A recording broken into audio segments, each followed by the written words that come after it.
Hi, I'm Sam Memmolo, the original shade tree mechanic. Here in my little shop at home, working on my 38 GMC Pro Street pickup. It's got a custom-made chassis, a GM front end, a narrow Jag independent rear, disc brakes all around, little 355 small block, easy to cool. But if you have a big block, or you have a really big Ford motor, or big Mopar Hemi, you need to make sure your cooling system's in great shape. Nothing's worse than trying to cruise, go on the power tour, just riding around on a Saturday night or a hot rod meet and have an overheating problem. So use a good quality radiator, get your cooling system in good shape, but the heart of it is your cool fan, your electric cool fan. What we're looking at here is cooling components, electric cool fans, completely assembled and shrouded, real high quality. They got a great little catalog with just tons of applications. So you can call them to see what fits your ride. Now, let me tell you a little bit about this thing. First off, the ABS virgin plastic shroud made in the USA. Got plenty of shrouding, you get extra. If you trim it off, all the extra can be trimmed off so you get maximum airflow. Easy to trim. A little jigsaw, do it on a table saw with the blade in backwards, and make sure that you make it really nice and neat. Now, normally, this flange will reach the sides of the radiator. They would have a little 5/8 flange on here, and you get screws, and you just drill it right into that little flange. My radiator is a little custom-made Mopar that fits this truck, so it's a little different. I got to make some brackets. There's nothing to it.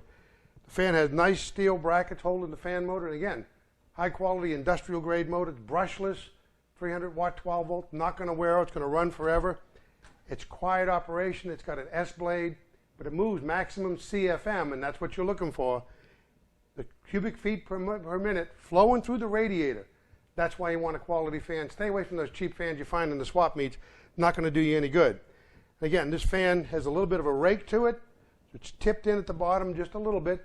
It's real compact, gives you plenty of clearance, so you can put the fan on the back side of the radiator and have the air flow this way.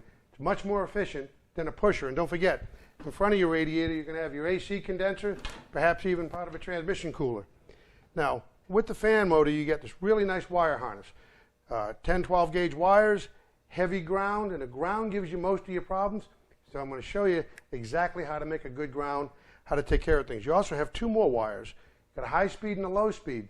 Yeah, this fan can operate at high speed and low speed when you need it. Only when the ignition's on. Only when you really need to cool your car, that's when you want your fan to run.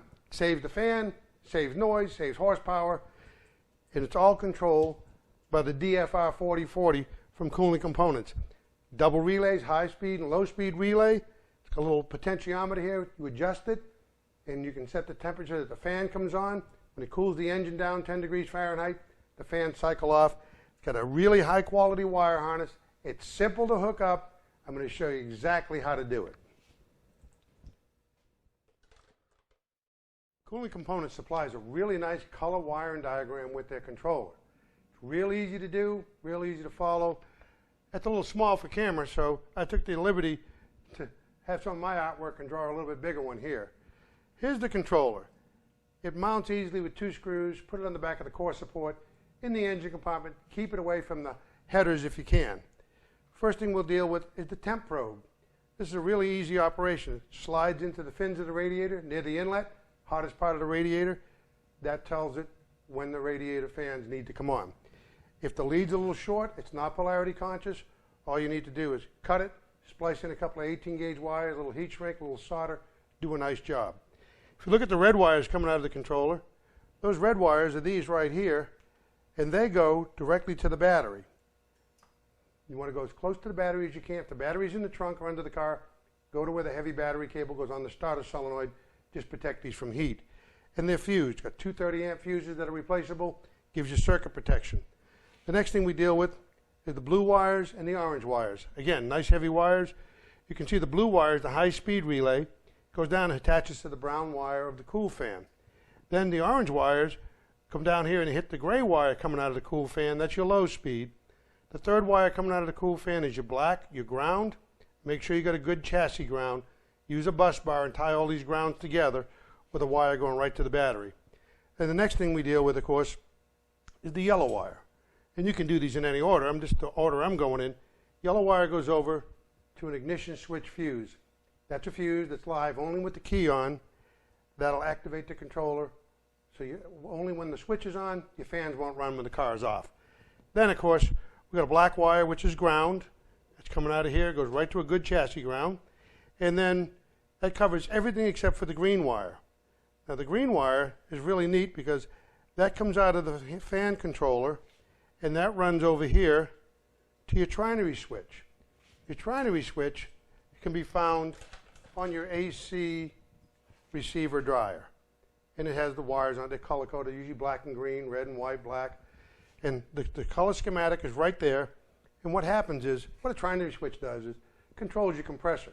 Has high pressure cutout, so you don't hurt the compressor. If your refrigerant gas is low, it carries the oil. This will cut out, low pressure cutout, so you don't burn up your compressor.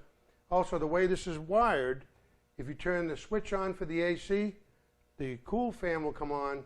The cooling component's cool fan will move so much air, it'll make your air conditioner condenser, which sits in front of the radiator, much more efficient. The more airflow you have there, the colder your AC is going to be. So you can see it's real simple, great diagram. Take your time doing each job. Cooling Components has got you covered when it comes to electric cool fans.